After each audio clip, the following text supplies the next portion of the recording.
हरिओम। शिव धनुष शंकर जी का प्रिय धनुष था और इसका नाम था पिनाक।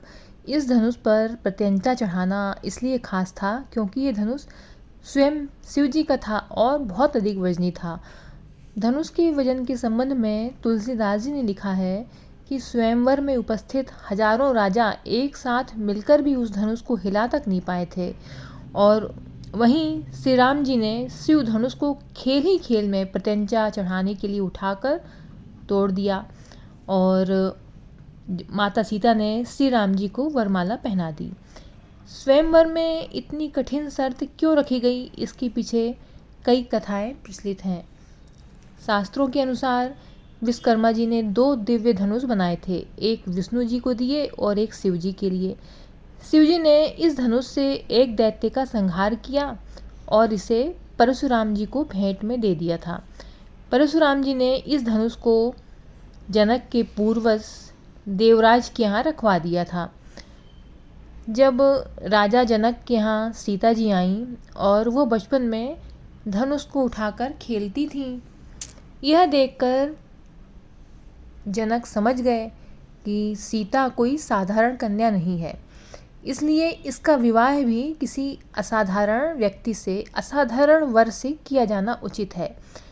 रामायण के अनुसार राजा जनक को खेतों में हल जोतते समय उनका हल एक पेटी से अटका। उन्हें इस पेटी में पाया था। माता सीता को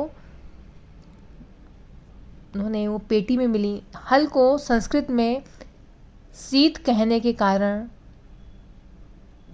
इनका नाम सीता पड़ा और इसी वजह से जनक ने सीता जी के स्वयंवर के समय इस धनुष को रखा था, क्योंकि वो बचपन से ही इस धनुष को उठाकर खेलती थी और उनके पिता राजा जनक समझ गए कि ये साधारण कन्या नहीं है।